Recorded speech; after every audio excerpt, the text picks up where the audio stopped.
Je tiens à saluer le gouvernement qui a fait le choix d'avoir un débat, enfin j'ai envie de dire 50-1, avec vote. Aujourd'hui, c'est une bonne chose. J'en profite pour souhaiter, au nom de mon groupe, qu'on puisse avoir plus régulièrement des débats 50-1 avec vote, je précise.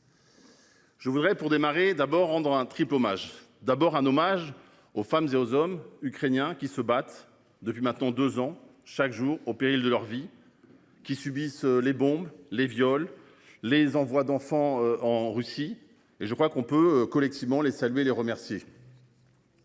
Deuxième hommage que je souhaite adresser, c'est d'abord aussi aux Français et aux Françaises qui, seuls, qui dans des associations, qui au niveau des collectivités, aussi ont su accueillir en France des réfugiés ukrainiens et qui continuent justement à les accompagner parce que je crois qu'effectivement, il n'y a rien de pire que de quitter son pays, quitter sa famille avec les morts qu'on laisse sur place.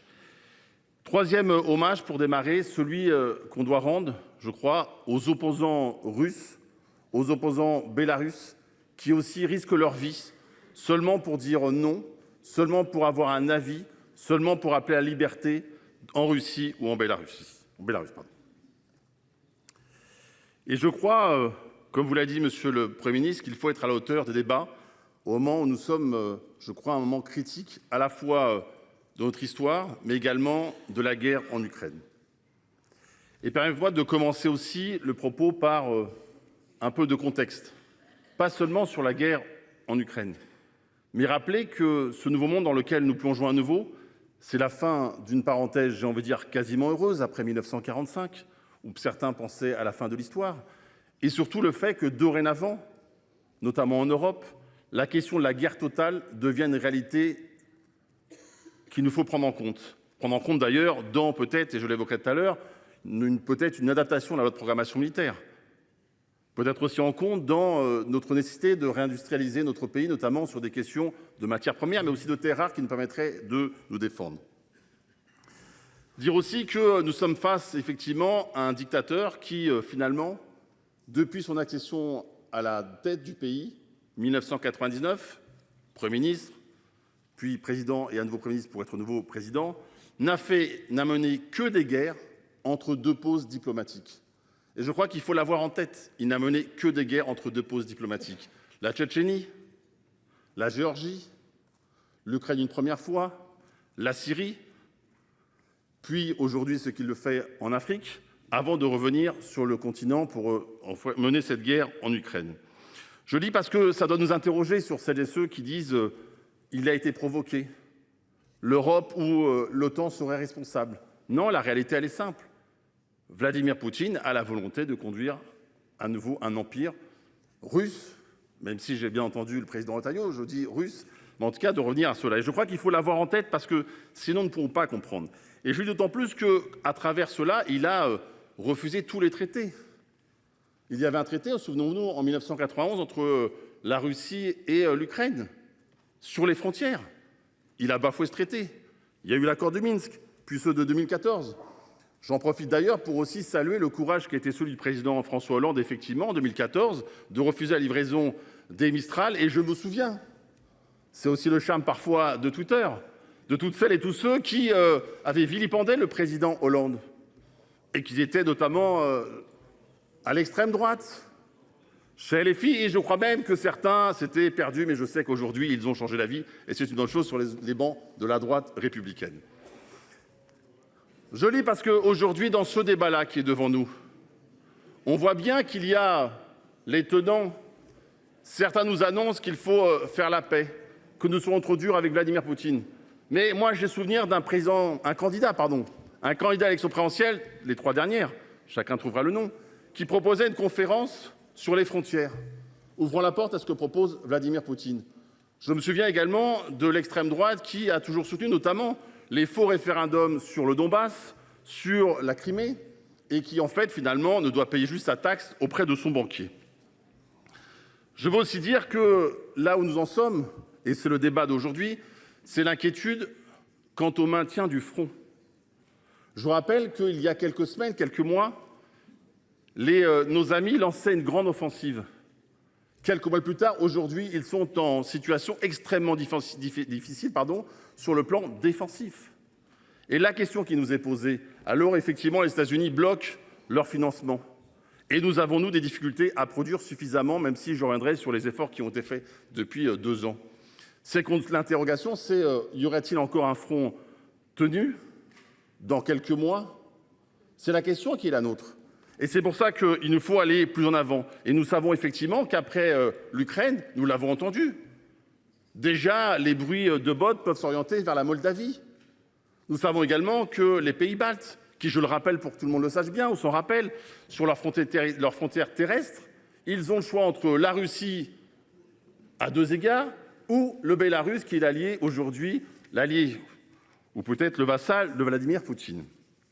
Et une fois que j'ai dit ça, c'est vrai que la question que vous avez posée, c'est que faire maintenant? J'ai entendu, monsieur le Premier ministre, tout ce que la France a déjà fait. Alors je sais, et je regarde le ministre des Armées, certains parlent du fameux barème où nous sommes 14e, d'autres d'un rapport à l'Assemblée nationale où nous serions beaucoup plus haut. La réalité, c'est qu'aujourd'hui, les Ukrainiens ne peuvent tenir. Et que la réalité, c'est qu'aujourd'hui, l'Europe, les Américains ne produisent pas suffisamment. Et le sujet n'est pas d'être 2e ou 4e ou 25e, c'est que ça ne fonctionne pas.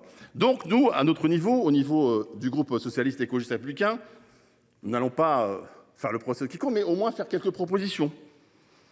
D'abord, je crois, monsieur le Premier ministre, il faut entendre les inquiétudes, les craintes des Français. Et je crois que le président de la République prendra la parole demain soir. Je l'invite à rassembler, à réunir, à fédérer les Français derrière ce combat légitime pour nos amis ukrainiens. Il faut aussi produire plus rapidement. Alors, nous avons eu un débat il y a quelques semaines, d'ailleurs, sur la question de la production. Nous avons fait, nous, une proposition. Alors, pas tout de suite la solution, c'est pas une solution. Un livret d'épargne défense souveraineté pour dire aux Français, vous allez protéger votre épargne et vous allez aussi protéger votre pays. Je crois qu'il faut le mettre en place plus rapidement. C'est vrai qu'il y a la question, on l'a dit, des pièces détachées notamment. Il faut aussi s'assurer, monsieur le Premier ministre, que nous puissions rapidement permettre aux Ukrainiens de tenir aussi les questions budgétaires et financières. Je rappelle que 53% des dépenses budgétaires sont les armes, sur les défenses. Et aujourd'hui, là, il y a un vrai sujet également économique. Je pourrais également ajouter la nécessité d'avancer, monsieur le Premier ministre, sur les gels, les avoir gelés 200 milliards d'euros dans les banques européennes. J'ai bien noté l'avancée modeste, timide de l'Union européenne, mais il faut aller plus loin. Je propose que, si on est d'accord, que le Parlement puisse voter très rapidement une proposition de loi qui permettra de récupérer la partie française pour financer à la fois l'achat d'armes et la reconstruction le moment venu. Pour ne pas aller trop loin non plus, on pourrait aussi imaginer, monsieur le Premier ministre, qu'il y ait un nouveau paquet de sanctions qui soit donné. Autre proposition, faire en sorte que la Banque européenne d'investissement puisse enfin financer l'industrie de défense. Je rappelle qu'à ce jour, elle ne le peut pas. À ce jour, notre industrie française, européenne, ne peut pas être financée par la Banque européenne d'investissement. Ce n'est pas encore le cas.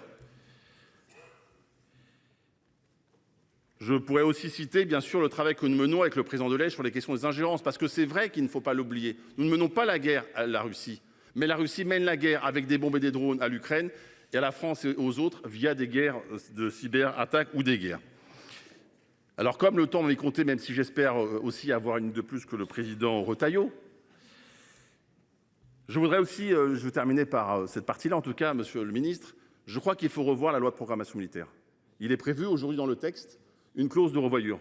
Je pense qu'on ne peut pas attendre. Je pense que la guerre totale en Europe, et on voit aujourd'hui les dégâts, nous oblige à reprendre les travaux, à reformer notre approche, notre défense, à prendre des mesures exceptionnelles pour pouvoir produire. On sait très bien qu'aujourd'hui, nous avons un problème quant à l'attractivité dans nos métiers au niveau de nos armées. Tout ça doit être remis sur la table. Nous avons voté une bonne loi de programmation militaire, mais aujourd'hui, elle est fracturée, elle est impactée par ce qui se passe en Europe. Alors, maintenant, la question qui nous est posée aujourd'hui, monsieur le Premier ministre, c'est le débat, certes, mais sur quoi votons-nous? Il est vrai que c'est une déclaration d'intention, une déclaration de principe. Et ça ne pose pas de problème à nous, socialistes, puisque depuis le premier jour, nous soutenons effectivement les Ukrainiens. Mais il faut le dire aux Français, ce n'est pas un accord contraignant. Et effectivement, dans l'accord qu'on nous propose de ratifier aujourd'hui, ce n'est pas un blanc-seing pour le gouvernement. Ce n'est pas non plus une déclaration de guerre contre la Russie. Ce n'est pas donc une entrée en guerre de la France dans ce conflit. Ce n'est pas non plus la belligérance qui est ouverte pour la France. Ce n'est pas l'envoi de troupes combattantes à ce jour en Ukraine. Ce n'est pas l'entrée de l'Ukraine dans l'Union européenne, où là, Le jour venu, il faudra effectivement des propositions tant sur la réforme de l'Union européenne, mais sur la protection également d'un certain nombre de secteurs. Je pense là en premier, bien sûr, aux agriculteurs. Ce n'est pas non plus l'entrée dans l'OTAN, puisque nous souhaitons, et c'est normal, que comme pour la Suède et la Finlande, il y ait le moment venu un vote s'il devait y avoir cette entrée dans l'OTAN.